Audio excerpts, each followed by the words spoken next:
Just when it seems like the debate over the homeless is finally settling down, it's bubbling up again over this potential East Side shelter location.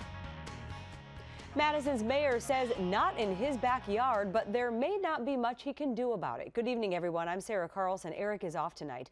As winter closes in, Dane County leaders say they've got a plan to keep the homeless warm. It would be the latest in a string of shelters since the downtown library closed and the Capitol became off limits. New at 10, the 19th Theo Keith breaks down the squabble over the shelter. Sarah, we're talking about fewer than 200 people here. The two men in charge of the county and the city agree there is a problem with mental illness and substance abuse among the homeless.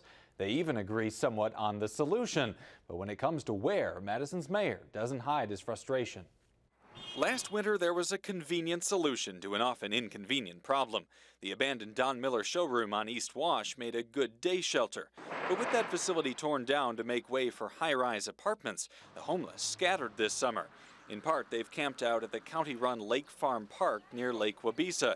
But with winter nearing, Dane County Executive Joe Parisi has proposed a shelter with walls and a roof in the form of this East Side county-owned building on Wright Street. The location's got to be set before the cold sets in, but before the homeless can ever walk through these doors, there's a problem. The mayor says the Wright Street area was bad before, a couple of decades ago. He says the city cleaned it up, but this issue could bring it down again. Mayor Paul Soglin says he's got statistics showing that fewer than 25% of the county's homeless are actually from Madison. And I'm really getting tired of people telling the city that we, the city, have to deal with our homeless problem. So, he says, put the day shelter in the suburbs. I think that's a nice way to share. We're open to any suggestions, site-wise, location-wise, that anyone may have. County Executive Joe Parisi says the Wright Street decision isn't final, but he does need to move quickly.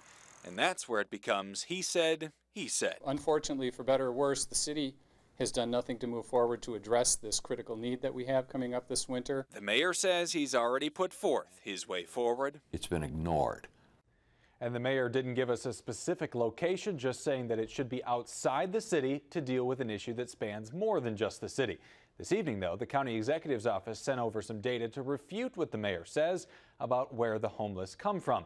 The city's own numbers seem to indicate 59% of single men, 56% of single women, and 48% of families taken in at homeless shelters said their last permanent address was in the city. Fewer than 10% came from elsewhere in the county, with the rest coming from Wisconsin or other states. All right, thank you, Theo. Yeah.